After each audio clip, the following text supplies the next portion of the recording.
اس کی معراج مقصد زندگی دنیا اور دنیا کے اسباب و نعم کا حصول بن جاتا ہے.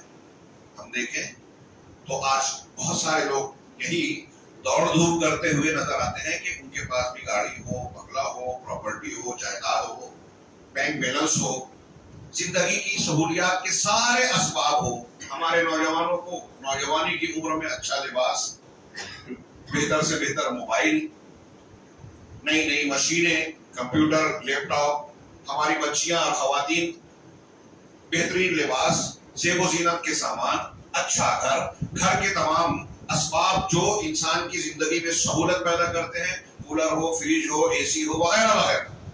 اور اسی بنیاد پر ہم دیکھتے ہیں کہ ایک بڑا آدمی بھی یہ کہتا ہے کہ میں بہت سکون سے ہوں، میرے بچے اتنا پڑھ لیے ہیں، ایک سرکاری نوکری پہ لگ گیا، فلاں ڈاکٹر بن گیا، وہ تو ایسی ماہانہ اتنی تنخواہ اٹھا رہا ہے، اتنا کما رہا ہے. اس کے بیان سے ایسا محسوس ہوتا ہے کہ زندگی کی معراج مل گئی، میں بہت کامیاب ہوں. کوئی عہدے پر ہے، صدارت ہے، وزارت ہے، کسی کو اقتدار مل گیا، اونچا مقام مل گیا، وزیر اعظم کے آفس میں کام کرنے لگا، گورنمنٹ پارلیمنٹ اسمبلی کی کہیں کوئی نوکری مل گئی، وہ اسے فخر سے بیان کر رہا ہے کہ میں بہت کامیاب ہو گیا. میرے بھائیوں، کیا ایک مومنانہ نگاہ اور مزاج سے سوچ کر بتائیں کہ انسان کی کامیابی کا معیار یہی ہے؟ کیا یہ معراج زندگی ہے؟ ہم قرآن سے پوچھیں. اصل موضوع پر آنا ہے جلدی، اس لیے بات کو مختصر کر رہا ہوں، وقت کم ہے، محدود ہے. ہم قرآن سے پوچھیں کہ زندگی کی کامیابی کی بنیاد کیا ہے یا معیار کیا ہے، تو ایک جملہ قرآن مجید کا، کلام پاک کا ہمیں کامیابی کا معیار بتاتا ہے. فَمَنْ زُحْزِحَ عَنِ النَّارِ وَأُدْخِلَ الْجَنَّةَ فَقَدْ فَازَ. رب العالمین نے فرمایا کہ جو جہنم سے بچا لیا گیا، ہٹا لیا گیا اور جنت میں داخل کر دیا گیا، وہ کامیاب ہو گیا. جو جہنم سے بچا لیا گیا اور جنت میں داخل کر دیا گیا، کامیابی کا معیار، زندگی کی معراج اسے حاصل ہوئی تو اس بات کا حقدار اپنے آپ کو بنا لے کہ اللہ رب العالمین کے عذاب کے گھر جہنم سے بچ جائے اور انعام کے گھر جنت کو پالے. یہ ہے کامیابی کا معیار، یہ قرآن کہہ رہا ہے. لیکن ہم اسے سنتے ہیں، بیان کرتے ہیں. جتنے لوگ یہاں بیٹھے ہیں، یہاں تک کہ ہماری مائیں بہنیں جو یہ سن رہی ہیں یا نہیں سن رہی، وہ بھی کہیں گی کہ ہمیں تو معلوم ہے یہ، لیکن میں کہوں گا کہ ہمیں معلوم نہیں ہے. انفارمیشن کی حد تک، معلومات کی حد تک کانوں سے گزرا اور ایک مسلمان ہونے کی حیثیت سے انکار نہیں کیا، اتنا ہم مان رہے ہیں. لیکن اسے ماننے، یعنی جس کو ہم ایمان کہتے ہیں شریعت کی زبان میں، ایمان لانے اور اس کو دل کے یقین سے قبول کرنے کا جو نتیجہ ہونا چاہیے، کیا ہماری زندگی پہ اس کے اثرات ہیں؟ ابھی شیخ ابو حسان صاحب پہلے خطاب میں حجاب اور پردے کی فضیلت، اہمیت، تاکیدات اور اس کے کچھ نقصانات، اختیار نہ کرنے کے نتائج اور حالات کی طرف کچھ اشارے کر رہے تھے. ایسے اشارے جو ہماری غیرت کو چیلنج کر رہے ہیں، ایسے اشارے جو ہمارے گھروں میں اسلامی تربیت کے کا منہ چڑھا رہے ہیں. ہماری بچی کا ایک واقعہ بیان کیا، کل شیخ جنید خبر پڑھ کر سنا رہے تھے کہ ایک مسلمان لڑکی گھر سے چلی گئی، کچھ دنوں بعد پولیس اسٹیشن سے ماں باپ کو فون آتا ہے کہ آپ کی بچی آئی ہے، اور وہ ماں باپ سے برملا کہہ رہی ہے کہ میں نے تم کو اور تمہارے دین کو چھوڑ دیا، فلاں سے شادی کر دی. ایک مسلمان ماں باپ سے ان کی بچی پولیس اسٹیشن میں کہہ رہی ہے، اور یہ کوئی ایک قصہ نہیں ہے، ایک واقعہ ہے شذوذ یا استثناء والا. ہاں، چند مہینوں پہلے بمبئی کی خبر تھی کہ صرف ایک مہینے میں 35 مسلم لڑکیوں کا ایسا معاملہ ہوا. شیخ بیان کر رہے تھے، آپ سن رہے تھے. میں نہیں سمجھتا کہ یہاں موجود لوگوں میں سے بہت سارے لوگ شیخ کی بیان کردہ آیتیں اور حدیثیں جو وہ جوڑ رہے تھے ہم نہیں جانتے. جانتے ہیں، ہماری مائیں بہنیں نہیں جانتی، جانتی ہیں، لیکن ہم اور وہ کیا مانتے ہیں؟ یہ سننا ان کو برا لگتا ہے، ناگوار محسوس ہوتا ہے، اور بعض مرتبہ موقع ملتا ہے تو اس کا مذاق اڑاتے ہیں، کیا وہی حجاب کی باتیں، پرانی باتیں، کچھ اعتراضات نہ کر کے کہ دل کا پردہ ہوتا ہے اور دل میں یقین ہوتا ہے، وغیرہ وغیرہ. کہنا یہ چاہ رہا ہوں کہ یہ صورتحال کیوں پیدا ہوئی.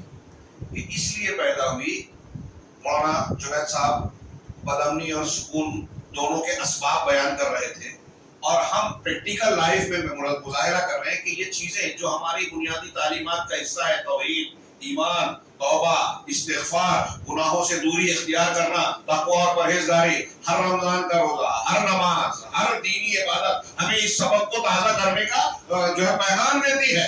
لیکن ہمارے سماج اور معاشرے میں گناہ ہے، توبہ استغفار نہیں ہے، شرک ہے، توحید کی کمزوری ہے، بدعت و خرافات ہے، سنت کا انتہائی کمزور پہلو ہے. خواتین کا معاملہ بے حجابی، فحاشی کی طرف بڑھ رہا ہے. ہر قسم کے فتنے نے سر اٹھایا ہوا ہے، شہوات کے فتنے اور شبہات کے فتنے ہر ایک کو اپنی لپیٹ میں لیے ہوئے ہیں، اور قوم کو، لوگوں کو جو ہے تباہی کے دہانے پر لا کھڑا کیا. آخرت کی جہنم سے پہلے دنیا کے گھر میں، ہمارے گھروں اور بستیوں میں جہنم کے مناظر دکھائی دے رہے ہیں. بدامنی بے شکری نظر آ رہی ہے. اللہ کے مختلف عذاب ہمارا تعاقب کر رہے ہیں. بے چینی ہے، بے روزگاری ہے، آپس کے جھگڑے ہیں. کون سی مصیبت نہیں ہے جس نے ہم کو بے چین اور نہیں کر رکھا ہے، بدامنی کا شکار نہیں بنا رکھا ہے. یہ ساری تعلیمات جو آپ نے سنی میرے موضوع سے الگ نہیں ہے، جڑی ہوئی ہے. ہمارے موضوع کی جو بنیاد ہے وہ یہی ہے کہ کامیابی کا معیار، نجات کا معیار ہم کیا مانتے ہیں. ہم نے اس کو معیار مانا ہی نہیں جو قرآن نے بتایا. قرآن نے جس کو معیار بتایا، جب صحابہ کرام نے اسے قبول کیا، تو وقت کی قلت کی وجہ سے میں صرف 2 اشارے کروں گا. عمر بن خطاب رضی اللہ تعالیٰ عنہ کی شخصیت کو ہم جانتے ہیں. بارہا زبان رسالت صلی اللہ علیہ وسلم سے جنت کی بشارتیں سنی تھی، لیکن آپ دیکھیں گے کہ کئی مقامات پر حضرت حذیفہ سے اور دوسرے واقعات میں وہ کہتے تھے کہ مجھے ڈر لگتا ہے کہ کہیں اللہ کے رسول صلی اللہ علیہ وسلم نے مجھے منافقین میں شمار تو نہیں کیا. کون؟ عمر فاروق. ان کی فضیلتیں کیا ہیں مجھے سمجھتا ہوں بیان کرنے کی ضرورت نہیں. امت میں نبی صلی اللہ علیہ وسلم کے بعد ابوبکر صدیق اور عمر کے بعد عمر بن خطاب رضی اللہ عنہ کا مقام ہے. تمام اہل سنت والجماعت کا اتفاق. وہ ڈرتے تھے کہ کہیں میں منافقین میں تو نہیں ہے نا. تو حذیفہ سے پوچھا کہ بتاؤ میں بھی تو منافقین میں مجھے بھی اللہ کے رسول نے نہیں گنایا. واقعات کو نہیں بیان کر سکتا. ان کے بیٹے اور ابو موسیٰ اشعری کے بیٹے کا بخاری میں مکالمہ ہے کہ میرے باپ نے آپ کے باپ سے کیا کہا، آپ کے باپ نے میرے معلوم ہے. تو اس کا خلاصہ ہے، میں سمجھتا ہوں کہ آپ سن چکے ہوں گے کہ کیا ہم نے جو عمل کیے، نبی صلی اللہ علیہ وسلم کا ساتھ دیا، کیا اس پہ آپ مطمئن ہیں، کیا امید رکھتے ہیں. تو ابو موسیٰ اشعری نے میرے باپ سے کہا کہ ہاں میں مطمئن ہوں، انشاءاللہ اللہ ہم کو نجات دے گا، اور ایسی ایسی ہم امید رکھتے ہیں کہ ہم نے نمازیں پڑھی، جہاد کیا، یہ کیا، یہ کیا. عمر فاروق کہہ رہے ہیں کہ مجھے تو ڈر ہے. آپ بھی کہہ رہے ہیں لیکن مجھے ڈر ہے کہ دنیا میں ہم کو اتنا سب کچھ مل گیا. میں اس بات سے ڈرتا ہوں کہ کہیں قیامت کے دن رب العالمین میری پکڑ نہ کر لے، کوئی سوال نہ کر لے. اگر اللہ رب العالمین مجھے جنت نہ دے لیکن مجھے جہنم سے آزاد کر دے، میں یہ چاہتا ہوں. ایک دوسری روایت میں علامہ ابن رجب حنبلی نے سند کے ساتھ نقل کیا کہ حضرت عمر فاروق کہتے ہیں کہ قیامت کے دن اللہ کی طرف سے اگر یہ اعلان ہو کہ اللہ نے سارے انسانوں کی بخشش کر دی ہے ایک کو چھوڑ کر، تو مجھے یہ ڈر ہوا کہ وہ ایک میں تو نہیں. یہ قیامت کی جہنم سے بچنا جہنم پر ایمان رکھنے کے ساتھ ہوگا. ہم لوگ اسے مذاق سمجھتے ہیں، سن لیا بھول گئے. ان لوگوں نے اس کو یقین کے درجے میں لیا تھا کہ اللہ نے جہنم بنائی ہے، انتہائی خطرناک ہے، وہ معمولی نہیں ہے. اس کی آگ دنیا کی آگ کی طرح نہیں ہے، اس سے 69 گنا زیادہ شدید ہے، 69 گنا زیادہ. وہ تارکول ڈابر سے زیادہ کالی ہے. وہاں آدمی اگر جہنم میں جائے گا تو ایسا نہیں ہے کہ جلتے جلتے جلنے کی عادت پڑ جائے گی، جلتے ہوئے احساس کم ہو جائے گا، بلکہ جب بھی چمڑیاں اور کھالیں جھلس جائے گی اللہ نئی چمڑیاں کھالیں پیدا کر دے گا. قرآن نے بار بار کہا کہ تاکہ وہ ان کے عذاب کا مزہ چکھے. کلما نضجت جلودہم بدلناہم جلودا غیرہا لیذوقوا العذاب. اور ہم سورہ برنامہ میں کہا کہ ہم عذاب کے سوا ان کے اندر کسی چیز کا اضافہ نہیں کریں گے. بعض سلف نے کہا کہ اس سے زیادہ بھیانک سختی وعید والی آیت کوئی اور نہیں ہے. جہنم میں جہنمیوں کو دن بدن عذاب اور شدت و تکلیف میں اضافہ ہوگا، کمی نہیں ہوگی. وہاں سے بھاگ نہیں سکیں گے. موت کو پکاریں گے موت نہیں آئے گی. قرآن نے کہا کہ وَيَأْتِيهِ الْمَوْتُ مِنْ كُلِّ مَكَانٍ, ہر طرف سے موت آئے گی. اہل علم نے کہا کہ صرف دائیں بائیں سے نہیں, اوپر نیچے سے نہیں, ایک ایک جسم کے انگلیوں کے ایک ایک کور سے, بال کے ایک ایک سوراخ سے, جس کو ہم مسامات کہتے ہیں, ہر جگہ سے موت آئے گی. لیکن وہ موت مرے گا نہیں. ایسی اس جہنم کو جب صحابہ نے مانا تو انہوں نے قرآن کے معیار کو بتایا کہ کامیاب وہ انسان ہے جو اس جہنم سے اپنے آپ کو بچا لے. اور جنت تو اللہ کے انعام کا گھر, جس کا سب سے ہلکا جنتی, سب سے ہلکا, جس کا لمبا واقعہ صحیح مسلم میں ہے, موضوع سے ہٹ جاؤ گا, لمبا وقت ہو جائے گا. اس کے آخری جملہ کے جنت میں سب سے آخری میں جہنم سے نکلنے کے بعد جب وہ بہت بعد میں پہنچے گا تو داخل ہونے کے بعد وہ کہے گا کہ رب العالمین نے مجھے جو دیا ہے وہ پوری کائنات میں کسی کو نہیں دیا. سب سے ہلکا جنتی یہ کہے گا.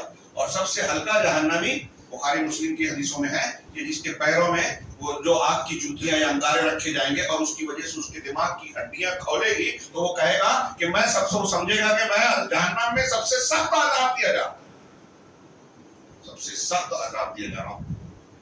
حالانکہ وہ حدیث نے کہا وَهُوَ أَهْوَنُ النَّاسِ عَذَابًا, وہ سب سے ہلکے عذاب والا ہوگا. میں نے نصوص پیش نہیں کیے یہ وقت کی قلت دیکھ کر, اور یہ میں نے جیسا کہ عرض کیا کہ یہ میرے اصل موضوع سے بہت جڑا ہوا درس ہے یا باتیں ہیں جو میں نے بیان کی. اب آپ اسے سامنے رکھیے کہ ہمارے نزدیک کامیابی کا اصل معیار کیا ہے. جہنم سے بچنا, جنت کا حصول. جہنم سے بچنا بہت بہت بہت اہم اور ضروری ہے ہم کو, اپنے آپ کے لیے, اپنے گھر والوں کے لیے. زندگی کے سارے معاملات میں ہم جتنا سنجیدہ ہوتے ہیں, کوئی بڑے سے بڑا معاملہ ہو جس میں ہم بہت ٹینشن لیتے ہیں کہ اس میں کامیاب ہونا چاہیے, یہ محنت کرنی چاہیے وغیرہ وغیرہ, ان سب سے زیادہ ہمیں سنجیدگی اس بات میں اختیار کرنا چاہیے کہ ہم جہنم سے بچ جائیں. ہمارے بھائی بہن, ہمارے بیوی بچے یہ جہنم سے بچ جائیں. قُوْا أَنفُسَكُمْ وَأَهْلِيكُمْ نَارًا, رب العالمین کے الفاظ ہمیں پکار رہے ہیں, جھنجھوڑ رہے ہیں کہ اپنے آپ کو اور اپنے اہل و عیال کو جہنم کی آگ سے بچاؤ. اب ہم نے یہ پکار سن لی, جہنم کو سمجھ لیا کہ اتنی بھیانک جگہ ہے, وہاں سے آدمی بچ اور بھاگ نہیں سکتا, اس کے عذاب کو جھیل نہیں سکتا, اس کا دنیا میں ہم تصور نہیں کر سکتے. اگر اسے ہم مانیں گے تو ہمارے لیے سب سے بڑا مسئلہ اس دنیا کے اندر ایک مومن بندے کے نزدیک سب سے بڑا مسئلہ یہ ہے کہ اپنے آپ کو جہنم سے بچائیں. جو جہنم میں گیا وہ ہلاک ہو گیا, ناکامیاب ہو گیا. دنیا میں کروڑ پتی, پوری دنیا کے آپ مالک بن جاؤ, ایک بستی گورے گاؤں, یہ بدلا پور, امبرناتھ, یہ فلاں اور فلاں, یہ نہیں, پوری دنیا کے مالک بن جاؤ تو مرنا ہی ہے, کیا فائدہ, یہ تو چھوٹ نہیں ہے. جہنم میں جو چلا گیا وہ ناکام, جہنم میں جو, جنت میں جو داخل ہو گیا وہ کامیاب. قرآن کہہ رہا ہے. اب اس جنت کے حصول اور جہنم سے بچنا جب ہمارا بنیادی مقصد, سب سے سنجیدہ و میٹر اور مسئلہ ہے, تو اب ہم آگے بڑھیں کہ جنت جہنم سے بچنا کیسے ہے, جنت کو حاصل کیسے کرنا ہے. تو ہمیں رب العالمین کی طرف سے یہ بھرپور انتظام نظر آتا ہے کہ اس نے ہماری ہدایت کا, جنت میں داخل ہونے یا جنت تک پہنچنے کا بڑا بھرپور انتظام کیا, کوئی کمی نہیں چھوڑی. نبیوں کو مبعوث کیا جس کی آخری کڑی جناب محمد رسول اللہ, کتابیں نازل کی جس کی آخری کڑی قرآن مجید, اس کو نازل کرنے کے بعد کہا کہ اب کوئی نبی کوئی کتاب آنے والی نہیں, قیامت تک یہ ہدایت. نبی صلی اللہ علیہ وسلم نے اعلان کر دیا تمہارے درمیان یہ 2 چیزیں چھوڑے جا رہا ہوں, جب تک ان کو مضبوط پکڑے رہو گے کبھی گمراہ نہیں ہوگے. ایک دم کلیئر اور صاف بات. تو ہمارے اور آپ کے لیے سب سے اہم بات جنت کا حصول, جہنم سے بچاؤ, اپنے آپ کو بچانا. اور جہنم سے بچنے کے لیے قرآن اور حدیث نے بتایا کہ ان الدین عند اللہ الاسلام, اسلام کو بطور دین قبول کرنا ہے.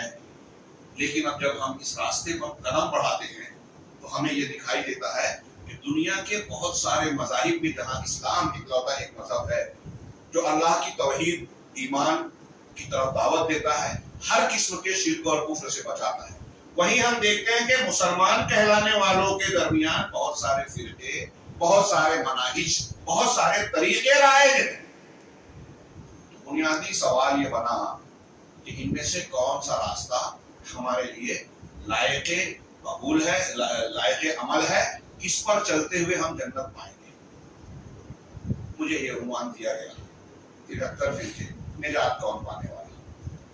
یہ کوئی چھوٹا موٹا سوال نہیں ہے، حیرت کی بات ہوتی ہے، حیرت محسوس ہوتی ہے کہ جب یہ اس موضوع پر گفتگو کی جاتی ہے جو قرآن و حدیث میں مذکور ہے، بیان کیا گیا ہے بہت واضح اور کلیئر انداز میں، اس پر کچھ لوگوں کو بڑا اعتراض ہوتا ہے، ارے یہ اختلافی مسئلہ چل رہا ہے۔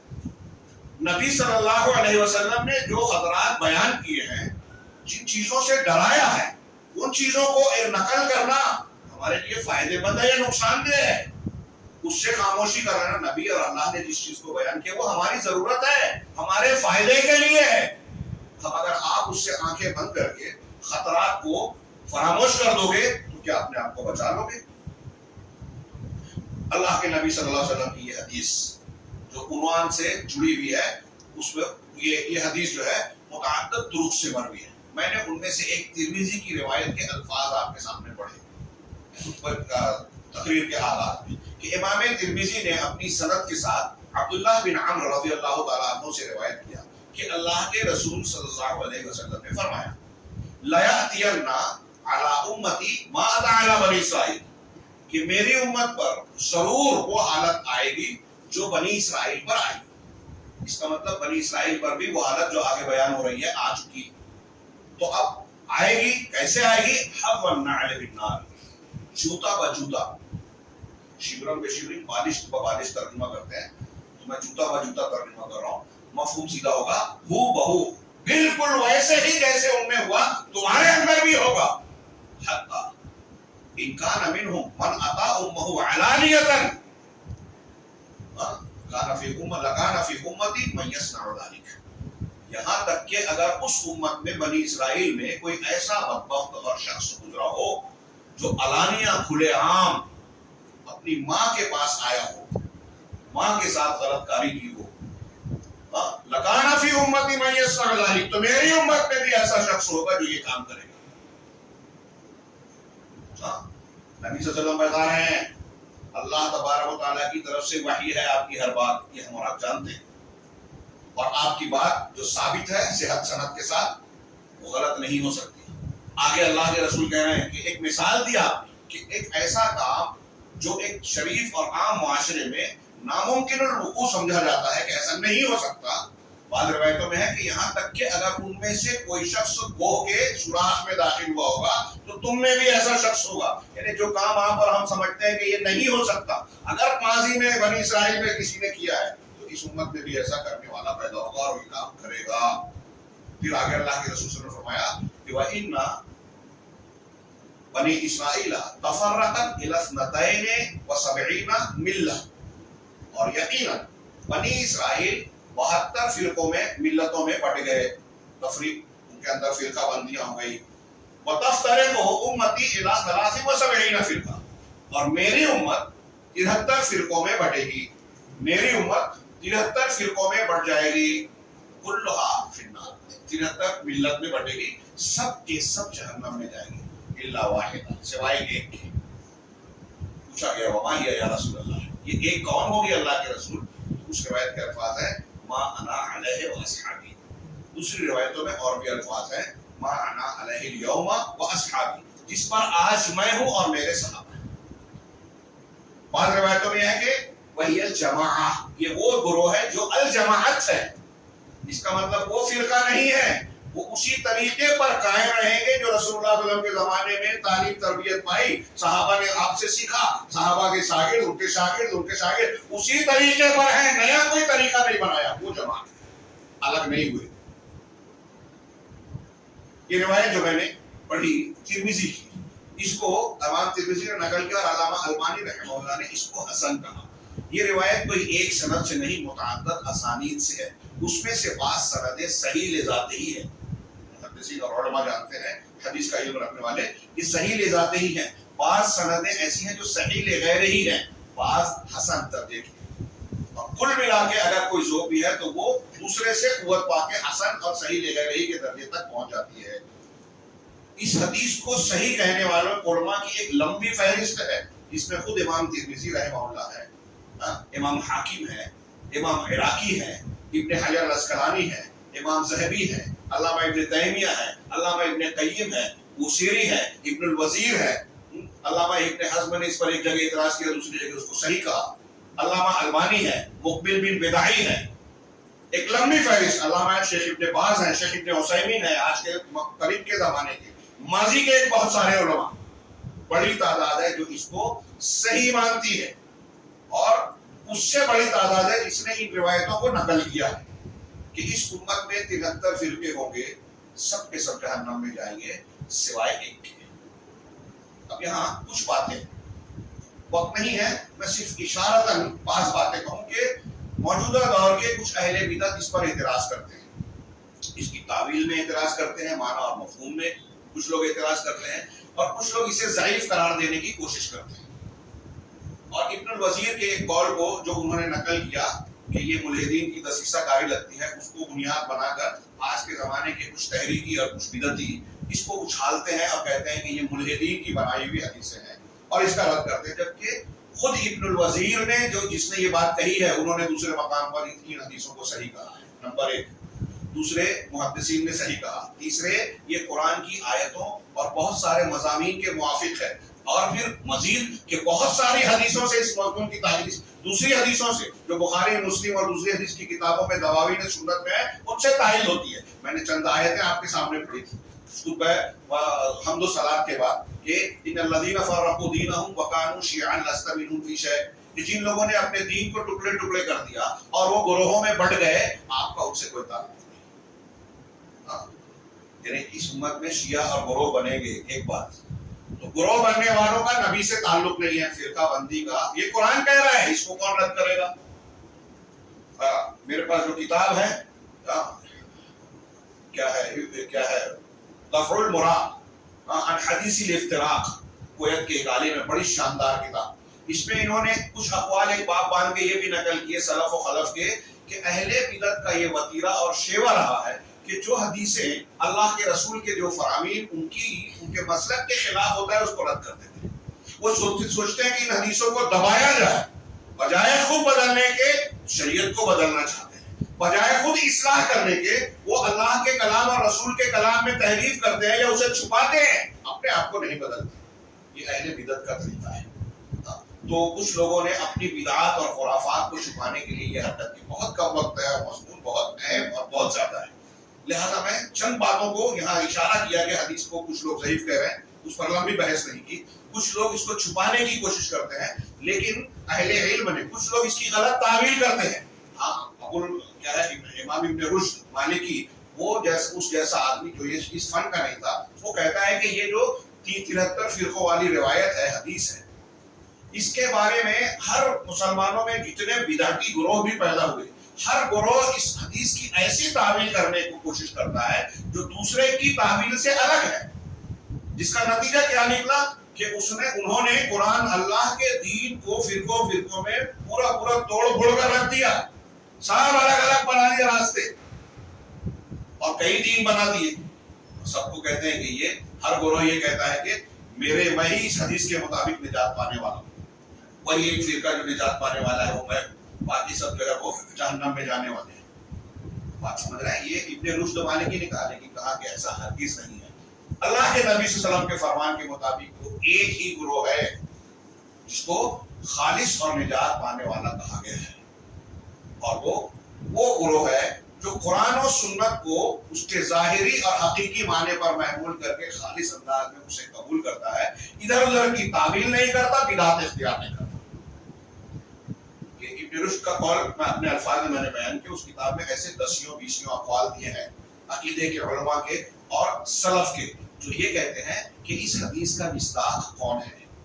میں چند اقتباس، ایک شیخ ابن باز رحمہ اللہ کا قول یہاں پیش کروں، اور یہاں اس سے پہلے یہ بیان کروں، وقت کم ہے، شاید وہ بات رہ جائے جو میں نے کہا کہ کچھ لوگ اس حدیث کے تعلق سے بہت سا سوال اٹھاتے ہیں، اور خاص سے اہل الحدیث جب یہ بات بیان کرتے ہیں تو اس کے بارے میں وہ بہت سارے اعتراضات کرتے ہیں۔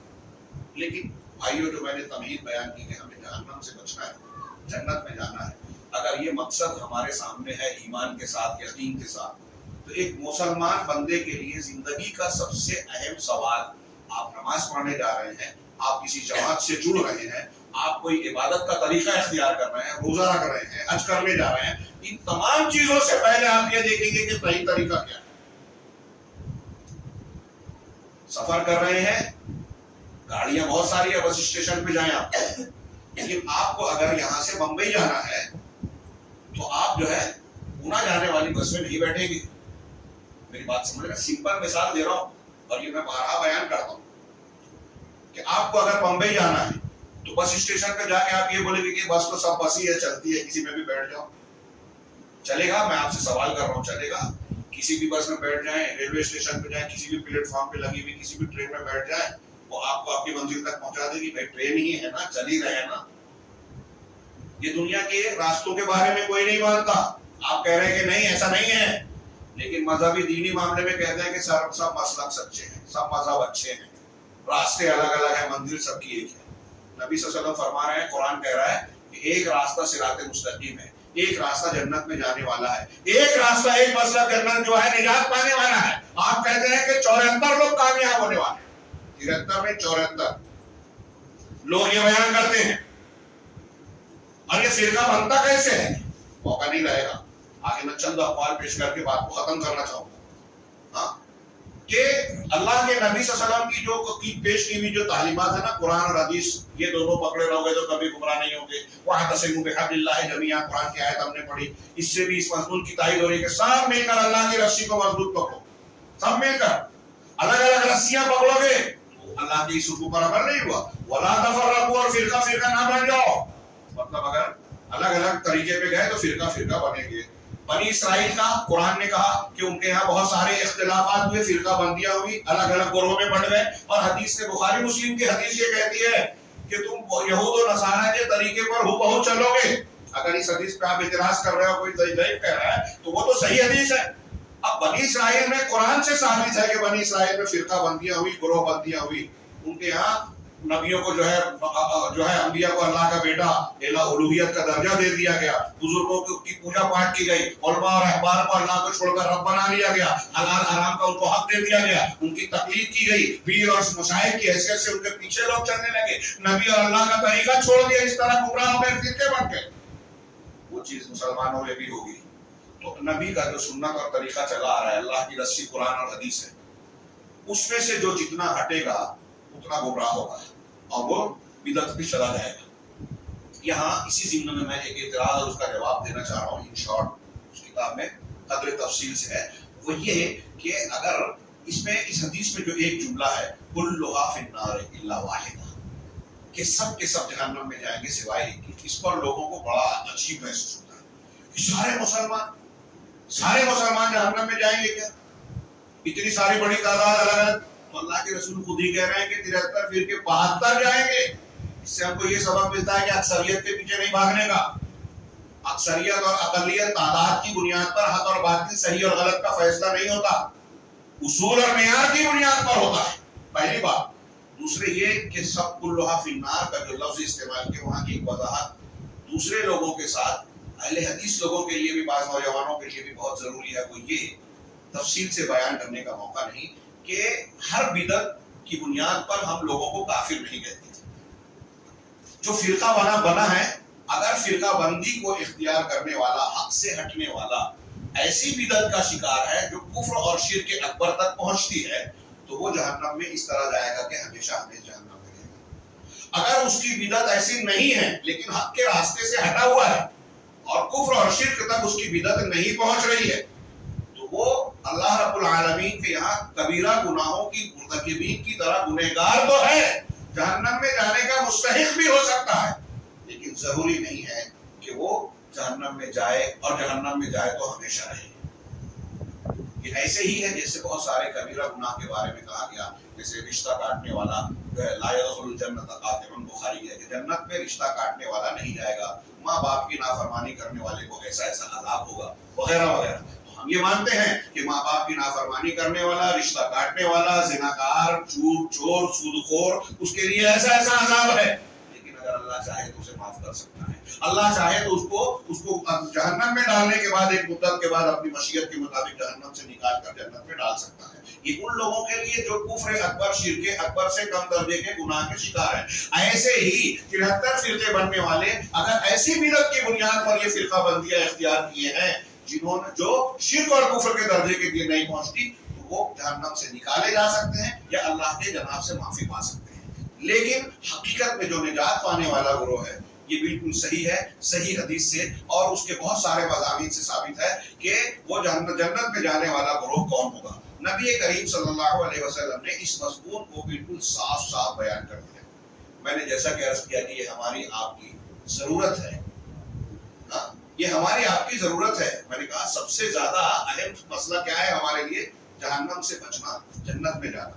اب اللہ کے رسول صلی اللہ علیہ وسلم نے بتایا کہ 73 فرقے ہوں گے اور ایسی اور بھی حدیثیں، جماعت کو لازم پکڑنے والی جتنی حدیثیں ہیں نا وہ بھی اس کی تائید کرتی ہیں۔ اللہ کے رسول کہہ رہے ہیں کہ سارے فرقوں سے ہٹ جاؤ، الگ ہو جاؤ اور جماعت کو پکڑ لو۔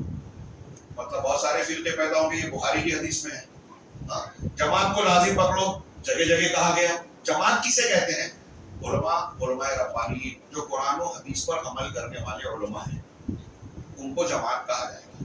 ایک عالم کہلانے والا شخص ہے لیکن وہ قرآن و حدیث پر عمل نہیں کر رہا ہے، اس کو نہیں۔ اب وہ 1 کی تعداد میں ہو، 10 کی تعداد میں ہو، کئی کی تعداد میں ہو، جو اہل حق ہے قرآن و حدیث کو مضبوطی سے پکڑے ہوئے، وہ جماعت ہے۔ اللہ کے رسول نے اس حدیث میں کہا یہ الجماعت ہے۔ اور دوسرے اس حدیث میں جو میں نے پڑھا، اللہ کے رسول صلی اللہ علیہ وسلم نے کیا فرمایا؟ ما انا علیہ واصحابی، یہ وہ لوگ ہیں جس پر میں ہوں اور میرے صحابہ ہیں، جس پر میں ہوں اور میرے صحابہ، جس پر میں ہوں رسول اللہ صلی اللہ علیہ وسلم۔ رسول اللہ صلی اللہ علیہ وسلم جس چیز پر ہیں، آپ کا قول فعل عمل کیا کہلاتا ہے؟ سنت اور حدیث۔ تو جس پر آپ ہیں اس کو ماننے والے اہل الحدیث، اہل السنہ۔ اور میرے صحابہ جس چیز پر ہیں، یعنی عقیدہ، عبادات اور طریقہ، تو جس پر صحابہ ہیں، صحابہ کو الجماعت کہا گیا۔ اسی لیے اہل السنہ یا اہل الحدیث کو اہل السنہ والجماعہ بھی کہا جاتا ہے۔ ہمارے ہندوستان میں کچھ اہل بدعت اپنے آپ کو اہل السنہ کہتے ہیں، جن کے یہاں بدعت ہے وہ اہل سنت کیسے ہو سکتے ہیں؟ تو مختصراً اس حدیث کو سامنے رکھیے، ایک جملے میں اللہ کے نبی صلی اللہ علیہ وسلم نے ہمارے اور آپ کے سامنے جنت کے راستے کا وہ مسئلہ انتہائی آسانی سے پیش کر دیا ہے جسے لوگ حل کرنے میں، تلاش کرنے میں بڑی مصیبتوں کا شکار اپنے آپ کو کرتے ہیں، اور یہ کہتے ہیں کہ بڑا مشکل کام ہے، کون سا فرقہ حق پر ہے، کون سا صحیح ہے۔ نبی صلی اللہ علیہ وسلم فرمایا کہ یہ وہ ہے جس پر میں ہوں اور میرے صحابہ۔ قیامت تک کے لیے یہ اصول بن گیا کہ نبی صلی اللہ علیہ وسلم کا طریقہ اختیار کیا جائے اور صحابہ کا، عقیدے میں، عبادات میں، حلال حرام میں، اعمال میں، مسلک میں۔ جو مسلک صحابہ کرام کے زمانے میں نہیں تھا، جو مسلک کے لوگ صحابہ کرام کے طریقے سے موافق نہیں ہے، آپ غور کیجئے۔ ایک دم سمپل بات، آج کل جو نوجوان مرد اور عورت یا دوسرے لوگ کہتے ہیں نا کہ ہم کیسے پرکھیں کہ کون حق پر ہے کون باطل پر، سمپل طریقہ، آسان طریقہ۔ آپ دیکھیے کہ قرآن اور حدیث یہ ہے، یا کوئی مسلک کے لوگ ہیں، وہاں دیکھیے کہ کچھ چیزیں ایسی نظر آ رہی ہیں جو بدعت ہیں، جو اللہ اور اس کے رسول صلی اللہ علیہ وسلم کے بتائے ہوئے طریقے سے ہٹ کر ہیں۔ تو سمپل بات ہوگی، جب ان کے یہاں بدعت ہے تو جو بدعت اختیار کیا وہ رسول کے طریقے سے ہٹ گیا، جو بدعت اختیار کیا۔ اب روافض اللہ کی صفات کا انکار کرنے والے اہل تصوف صوفیہ، ان کے یہاں وحدت الوجود ہے جو قرآن حدیث کی توحید کے بالکل خلاف ہے۔ اہل تصوف کے یہاں، ہمارے ہندوستان پاکستان میں بڑی جڑیں مضبوط ہے، اس کی بڑے بڑے نام ہیں، الٹے سیدھے واقعات ہیں، بڑا ہوا میں اڑتے تھے، پانی پہ چلتے تھے، آگ میں بیٹھتے تھے، کرامت کھیلتے تھے، اس وضو سے وہ نماز پڑھتے تھے، اس سے وہ پڑھتے تھے۔ یہ ساری چیزیں بیان کر کے اہل بدعت یہ کوشش کرتے ہیں کہ اپنی عقیدت کی دکان چمکائیں اور اللہ کے رسول صلی اللہ علیہ وسلم کے مقابلے میں ان بزرگان کا نام لے کر ان کے نام پر بدعت کو فروغ دے، نبی صلی اللہ علیہ وسلم کے ہٹے ہوئے طریقے کو مقبول بنائے، شخصیات کو بڑا بنا کر ان کی عقیدت پیدا کر کے یہ کوشش کی جاتی ہے، شرک اور بدعت کی دکان کو چمکایا جاتا ہے اور عوام کو دھوکہ دیا جاتا ہے شخصیات کے نام پر۔ وہ ہوا میں اڑے پانی پہ چلے، یہ مت دیکھیے، یہ دیکھیے کہ کوئی بھی شخصیت ہو کتنی بڑی تھی، وہ نبی صلی اللہ علیہ وسلم کے طریقے پر، آپ کے مسلک پر، صحابہ کے مسلک پر ہے یا نہیں؟ وہی حق پر ہے۔ وقت نہیں ہے میں یہ 2-3 قول صرف پیش کروں۔ شیخ ابن باز رحمہ اللہ سے پوچھا گیا کہ یہ فرقہ ناجیہ کون ہے، تو کہا کہ یہ فرقہ نجات پانے والا گروہ وہ ہے جو حق پر اکٹھا ہوا۔ اس